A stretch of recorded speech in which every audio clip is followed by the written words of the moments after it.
आप चाहें जितने उपाय कर लीजिए, अगर आपके चार्ट में वेल्थ का कॉम्बिनेशन नहीं है कि आपके पास वेल्थ आएगी, तो आपको कोई भी वेल्थ नहीं दे सकता है। बस भगवत कृपा हो जाए तो उसकी बात फिर अलग है, ठीक है। आपके चार्ट में एक पर्टिकुलर कॉम्बिनेशंस होते हैं, वही आपको बता पाएंगे कि आपको वेल्थ मिलेगी नहीं मिलेगी। अगर वो गलत तरीके से, नेगेटिव तरीके से काम कर रहे हैं, आपकी कुंडली में बहुत अच्छे धन के योग नहीं है, बहुत ज़्यादा वैल्यू होने के योग नहीं है आपके चार्ट में, तो आपको फिर इसी तरीके से जीवन जीना पड़ेगा, ठीक है। लेकिन फिर वो कहीं ना कहीं आपको कुछ और दे रहा होगा। भगवान हर किसी कुंडली में कुछ ना कुछ बहुत अच्छा दे के भेजता है, आपको देखने की ज़रूरत होती है। आपके अंदर बहुत अच्छी आर्टिस्टिक क्वालिटी हो सकती है, या कुछ और ऐसा हो सकता है जो आपको सोल सेटिस्फैक्शन दे।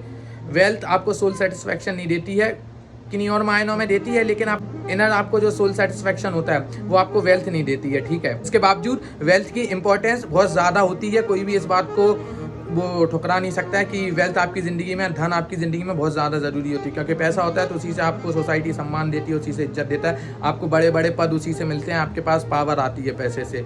ये एक दूसरे के साथ चलते हैं, पैसा और पावर, ठीक है।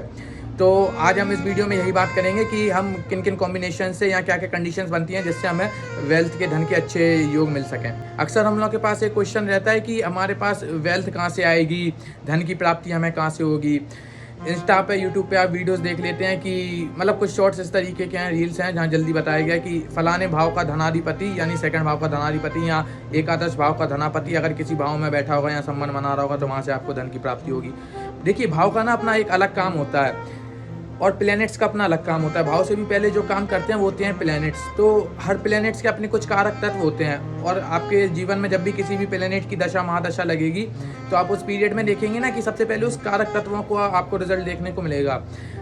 शुक्र होता है मुख्य कारक धन का, ठीक है। शुक्र का अगर राहु से संबंध बन जाता है तो आदमी फिर इलीगल, लीगल हर तरीके से धन कमाने की कोशिश करता है। किस तरीके से बैठा है उस बात पे डिपेंड करता है उसे कितना धन मिलेगा, कितना नहीं मिलेगा।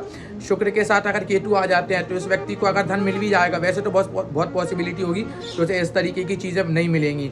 लेकिन अगर कुछ और कॉम्बिनेशन ऐसे अच्छे भाव में बैठा हुआ है, कुछ और अच्छे संबंध बना रहा है, तो आप देखेंगे उसे धन मिल जाएगा, लेकिन उसका उस धन में ना रुचि नहीं रहेगी, उसे मज़ा नहीं आएगा उस चीज़ों में यूज़ करने में, उसे फिर एकांत लगेगा, उस व्यक्ति को उन चीज़ों से थोड़ी डिटैचमेंट होने लगेगी। इसी शुक्र का संबंध आपके शनि के साथ बन जाता है तो ये बहुत अच्छा कॉम्बिनेशन होता है। ऐसा व्यक्ति मेहनत से करेगा, अपनी मेहनत के दम पे वो धनार्जन करेगा, ठीक है। ओवरऑल वेल्थ के लिए बहुत अच्छा कॉम्बिनेशन होता है शनि शुक्र का, ठीक है, क्योंकि शनिदेव उच्च के भी होते हैं शुक्र की राशि में, तुला राशि में। यही संबंध आपका शुक्र का मान लीजिए सूर्य के साथ बन जाता है तो आपको और भी चीज़ें देखनी पड़ेंगी। सेकंड लॉर्ड का अपना काम है यहाँ पे, मैं ये नहीं कह रहा हूँ बिल्कुल कि सेकंड लॉर्ड का आपको नहीं देखना पड़ेगा, द्वितीय भाव का स्वामी कौन है वो आपको देखना पड़ेगा, लेकिन आपको शुक्र का कॉम्बिनेशन भी देखना पड़ेगा। साथ में आपको एक और चीज़ देखनी पड़ेगी कि नवांश में क्या युति बन रही है, सेकंड हाउस की स्थिति क्या है। हम जब भी किसी का प्रोफेशन देखते हैं ना तो ऐसे कह देते हैं कि आप इस फलाने प्रोफेशन में जाएंगे, आप इस पर्टिकुलर प्रोफेशन में होंगे, ये एक अलग बात है, और आप इसी प्रोफेशन से धन कमाएंगे ये एक दूसरी बात है।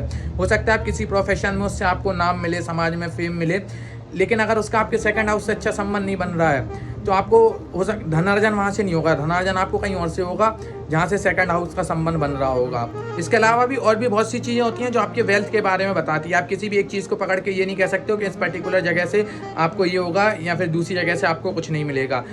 बहुत सारी लेयर्स काम कर रही होती हैं, आपको पूरी शीट को समझना पड़ता है, एक लेयर से आपका काम नहीं चलता है। एक लेयर आपको नवांश बताती है, एक लेयर आपको आपका द्वितीय भाव बताता है लग्न कुंडली का, दूसरी लेयर आपको आपका जो शुक्र है वो बताता है, कहीं ना कहीं जुपिटर बताता है, फिर आप होरा कुंडली भी देखते हैं। तो ऐसी बहुत सारी चीज़ें चलती हैं, तब जाके आपको पता चल पाता है कि आपके पास वेल्थ किस तरीके से आएगी, किस तरीके से नहीं आएगी।